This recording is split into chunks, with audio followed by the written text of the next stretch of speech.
হাজরাতে ওমর আর হাজরাতে যায়েদ, হাজরাতে ওমর আর হাজরাতে যায়েদ। যায়েদের ঘটনাটা 2 মিনিট না বললে বুঝতে পারবেন না। ওরে বেটি রে, কান করে শুনে নেন যুবকেরা ইসলামের জন্য কি করেছিলেন। একদিন নবীজি মসজিদে দাঁড়িয়ে গিয়ে এশারের নামাজের পর বলতে লাগলেন, যুবক, হে মুসল্লিবৃন্দ, তোমরা বসে যাও, তোমরা বসে যাও। সমস্ত মুসল্লিরা নামাজের পর বসে গেল।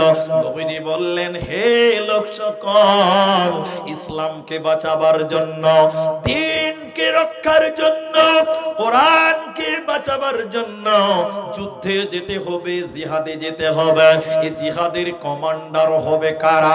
কোনো বুড়া মানুষ নয়, কোনো দুর্বল মানুষ নয়, যুবকদেরকে কমান্ডার বানাচ্ছেন। তো নবীজি বানালেন কাকে? মসজিদে দাঁড়িয়ে গিয়ে বললেন, অমুকজন কই?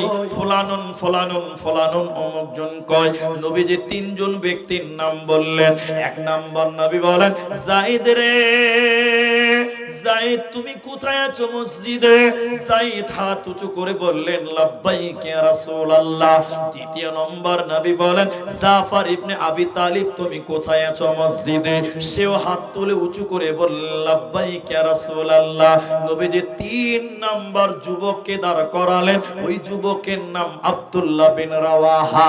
এই 3টা যুবক যখন দাঁড়িয়ে গেল, নবীজি বাকি লোকদেরকে বলল, ইসলামের জন্য, দ্বীনকে রক্ষার জন্য এই 3টি যুবককে আমি নির্বাচন করলাম, এদেরকে কমান্ডার বানালাম, সেনাপতি বানালাম। এদের নেতৃত্বে তোমরা লড়াই করবে, জিহাদ করবে। ইসলামের জন্য তোমাদের জানও চলে যেতে পারে, অতএব তোমরা চলে যাও।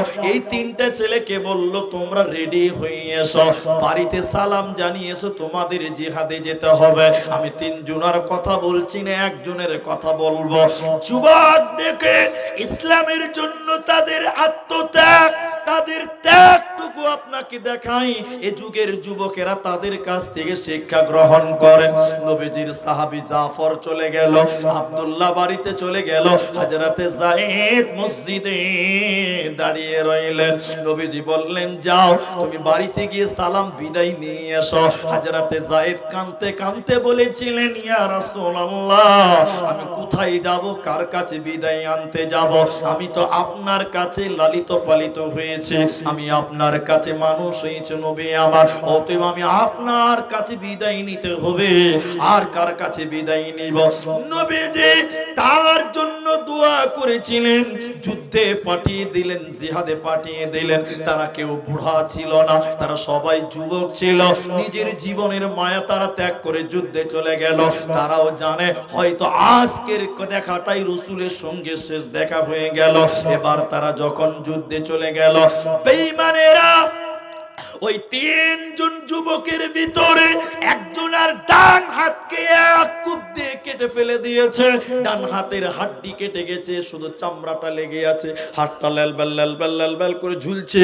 সাহাবী সহ্য করতে না পেরে ওই চামড়াটুকু হাতকে পায়ের তলে পা দিয়ে, পায়ের তলে রেখে টান দিয়ে একটা হাত ছিঁড়ে ফেলে দিল।